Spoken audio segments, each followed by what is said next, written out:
శివ శివ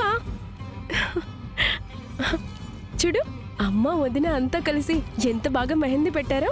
నీ పేరు కూడా రాసుకున్నాను శివ, చూడు.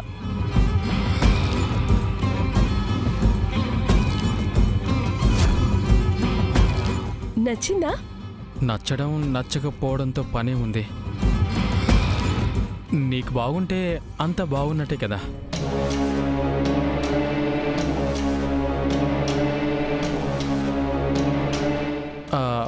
బాగుంది, డిజైన్ చాలా బాగుంది, నైస్. అదేంటి శివ అలా మాట్లాడుతున్నావు?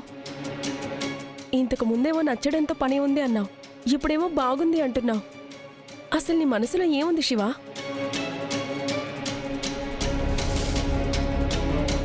వాడి మనసులో ఏముంటుంది పూరి? నీ మీద ప్రేమ తప్ప ఏమీ ఉండదు.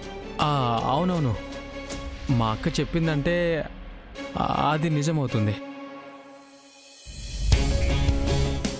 నిజం కాకపోయినా నిజమై తీరాల్సిందే.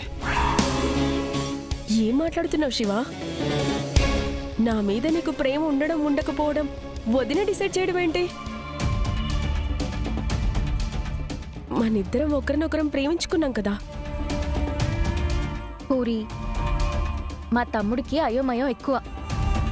ఎప్పుడు ఏం మాట్లాడతాడో వాడికే తెలీదు.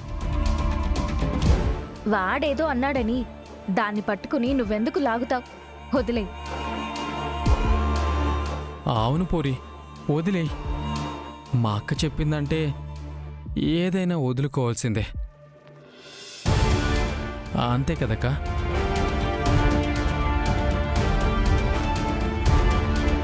ఏంట్రా ప్రతిదీ ప్రశ్నిస్తున్నావు? కొన్ని కావాలంటే కొన్ని వదులుకోక తప్పదు.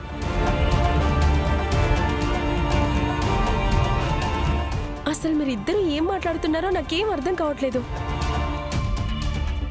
అర్థం పర్థం లేని సంభాషణలో అర్థాలెందుకు లాగుతావులే పూరి? వాడికి నువ్వు డిజైన్ చూపించడానికి వచ్చావు, బాగుందన్నాడు కదా, హ్యాపీగా ఫీల్ అవ్వు. అది కరెక్టేలే వదిన. అవును శివ, నువ్వు గోరింటాకు పెట్టుకోలేదా?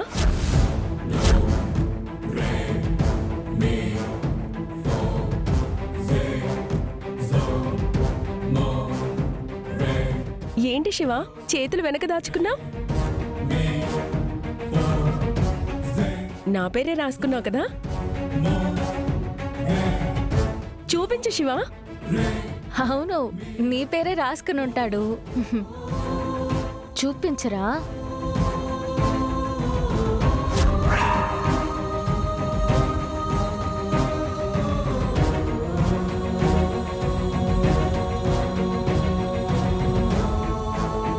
చూపించు శివ, చూపించమన్నాను కదా.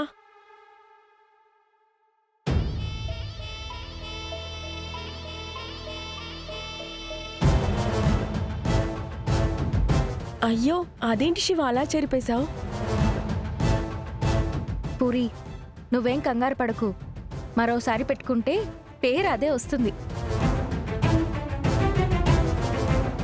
చేతి మీద రాతలైతే చెరిపేసుకుని రాసుకోవచ్చు, కానీ విధాత తల మీద ఒక రాత రాస్తాడే, దాన్ని చెరపడం అసాధ్యం. అది మా తమ్ముడికి నెమ్మదిగా అర్థమవుతుందిలే.